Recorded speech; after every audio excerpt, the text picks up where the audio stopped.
Shalom jemaat yang terkasih, pagi yang indah ini mari kita merasakan betapa kasih Tuhan sangat nyata dalam kehidupan kita.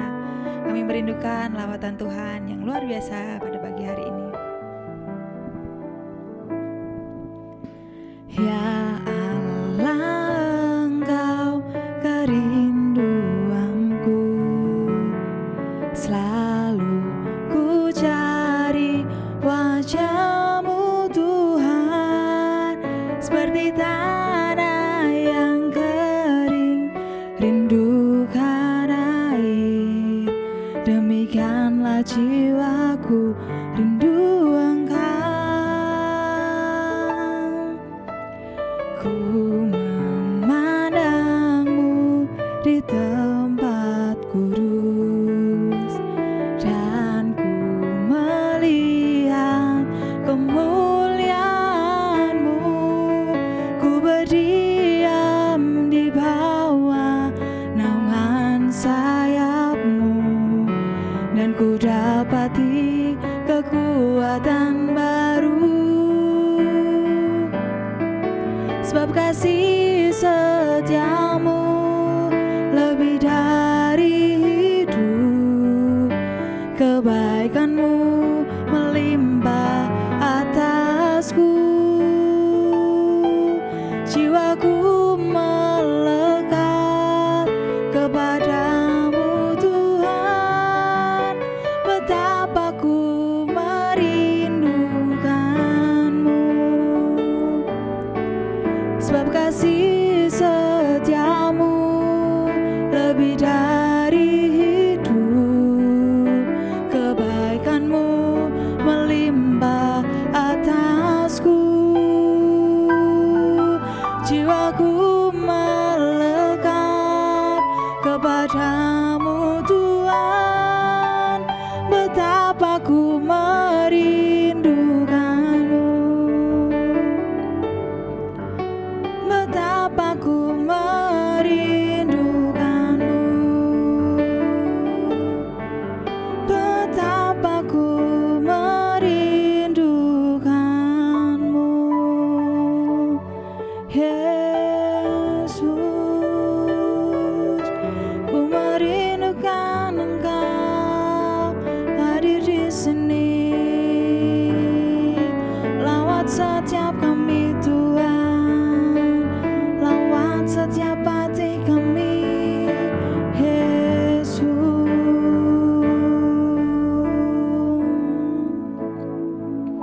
Bapa yang baik, Bapa yang penuh kasih, pagi hari ini kami bersyukur atas kasih setia-Mu yang tak pernah habis-habisnya dalam kehidupan kami, Bapa. Sebentar kami akan mendengarkan kebenaran firman-Mu, biar apa yang hamba-Mu sampaikan dapat tertanam dalam hati kami, dapat bertumbuh dan berbuah lebat. Terima kasih Bapa, kami siap mendengarkan firman-Mu hanya dalam satu nama, yaitu Tuhan Yesus Juru Selamat kami yang hidup. Haleluya, amin. Salam Bapak Ibu yang dikasih Tuhan, kita boleh berjumpa kembali doa pagi bersama dengan GKI Pondok Daud. Mari Bapak Ibu dimanapun berada, sebelum kita akan melakukan atau beraktivitas sepanjang hari ini, Bapak Ibu saja untuk merenungkan firman Tuhan. Dan firman Tuhan pada pagi hari ini, iman yang melampaui logika. Sekali lagi, iman yang melampaui logika. Untuk mendasari kebenaran firman Tuhan pada pagi hari ini, saya bacakan di dalam Injil Matius pasal 14 ayat 22 sampai yang ke-33. Demikianlah firman Tuhan. Judul perikop pembacaan firman Tuhan pada pagi hari ini, Yesus berjalan di atas air. Sesudah itu Yesus segera memerintahkan murid-muridnya naik ke perahu dan mendahulinya ke seberang. Sementara itu ia menyuruh orang banyak pulang. Dan setelah orang banyak itu disuruhnya pulang, Yesus naik ke atas bukit untuk berdoa seorang diri. Ketika hari sudah malam, ia sendirian di situ. Perahu murid-muridnya sudah beberapa mil jauhnya dari pantai dan diombang-ambingkan gelombang karena angin sakal. Kira-kira jam 3 malam datanglah Yesus kepada mereka berjalan di atas air. Ketika murid-muridnya melihat dia berjalan di atas air, Mereka terkejut dan berseru, "Itu hantu!" lalu berteriak-teriak karena takut. Tetapi segera Yesus berkata kepada mereka, "Tenanglah, aku ini, jangan takut." Lalu Petrus berseru dan menjawab dia, "Tuhan, apabila Engkau itu, suruhlah aku datang kepadamu berjalan di atas air." Kata Yesus, "Datanglah." Maka Petrus turun dari perahu dan berjalan di atas air mendapatkan Yesus.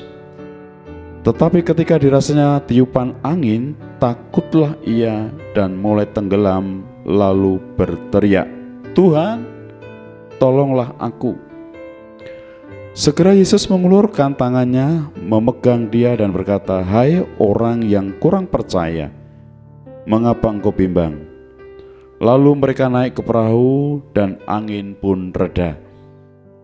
Di dalam ayat yang 33, ayat terakhir, dan orang-orang yang ada di perahu menyembah dia, katanya, "Sesungguhnya Engkau Anak Allah."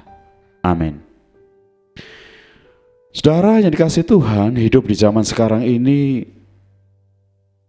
segala sesuatu diukur dengan logika atau nalar.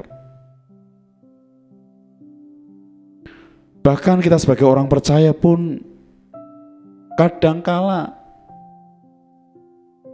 mengukur segala sesuatu dengan nalar atau logika. Namun berbeda dengan Alkitab. Sesuai dengan pembacaan firman Tuhan pada pagi hari ini, Petrus berjalan di atas air. Saudara, Alkitab ini menunjukkan bahwa iman yang sejati tidak dibatasi oleh logika. Saudara pasti percaya bahwa, sekali lagi, Alkitab menunjukkan bahwa iman yang sejati, yang sungguh-sungguh, tidak dibatasi oleh logika atau nalar manusia.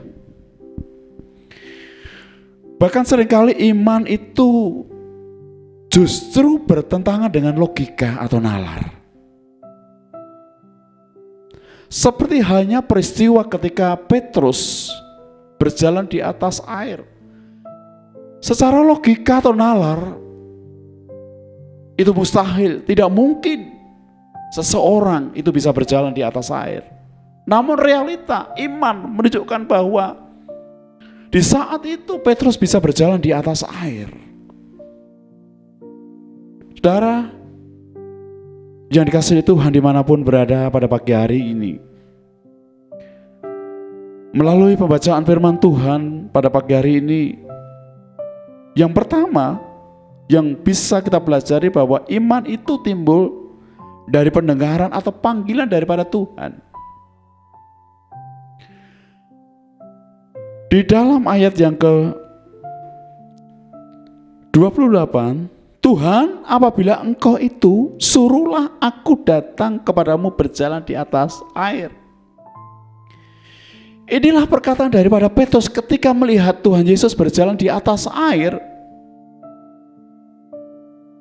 Petrus berkata, "Tuhan, apabila Engkau itu, suruhlah aku datang kepadamu berjalan di atas air." Jadi iman itu tidak asal berjalan atau nekat.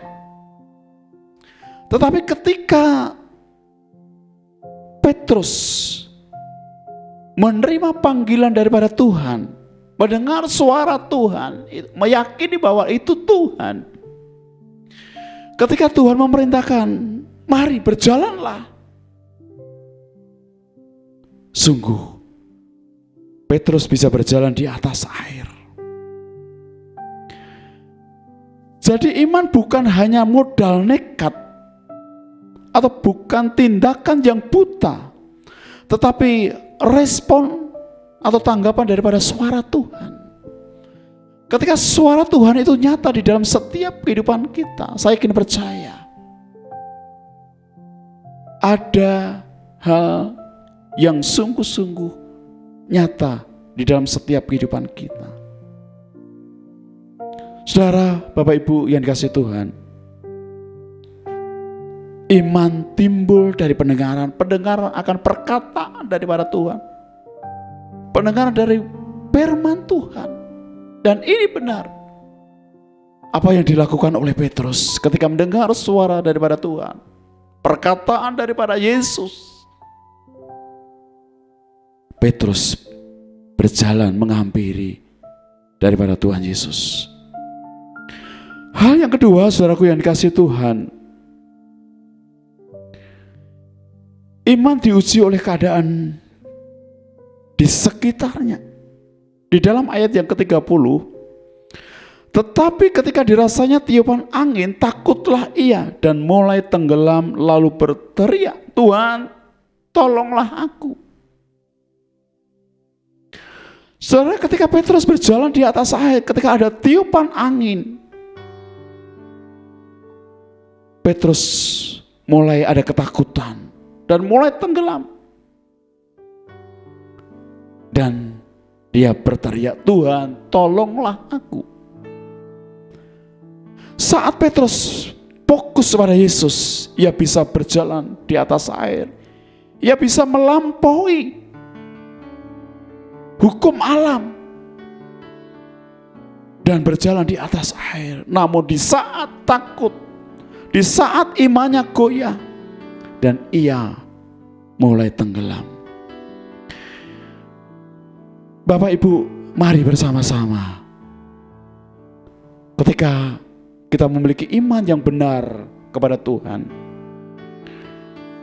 sebesar apapun tangan di dalam setiap kehidupan kita, yakinlah, terus berjalan bersama dengan Tuhan. Dan yakin, Tuhan itu tidak tinggal diam.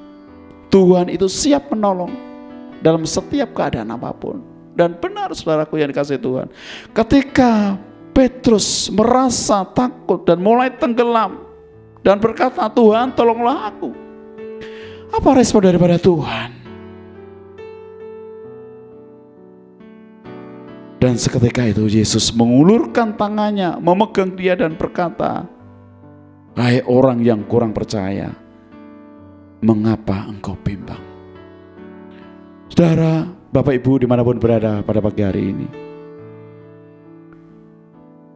meskipun Petrus gagal untuk terus berjalan di atas air, Yesus tidak membiarkan Petrus tenggelam.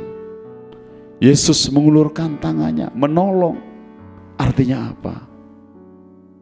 Yesus itu peduli atas setiap kehidupan kita. Dan hal yang terakhir saudaraku yang dikasihi Tuhan, iman yang melampaui logika membawa kita kepada pengakuan yang mendalam.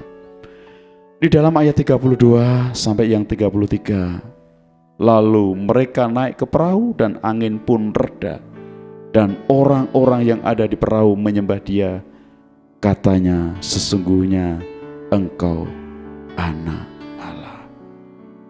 Bapak Ibu yang dikasihi Tuhan, setelah para murid melihat peristiwa yang menakjubkan itu, kita boleh belajar bersama-sama. Para murid mengakui bahwa Yesuslah anak Allah, membuktikan bahwa iman mereka percaya bahwa Yesus adalah Tuhan. Apa yang menjadi kesimpulan renungan pada pagi hari ini saudaraku yang dikasihi Tuhan? Iman yang melampaui logika bukan berarti kita menolak akal sehat atau pikiran kita atau nalar kita. Akan tetapi kita percaya bahwa kuasa Tuhan jauh melebihi keterbatasan daripada kita.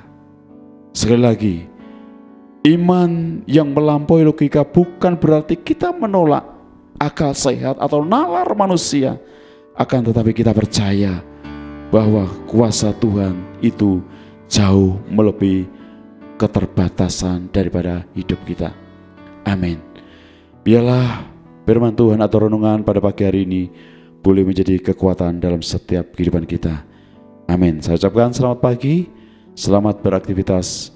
Kiranya Tuhan menolong, memberkati kita semua. Amin.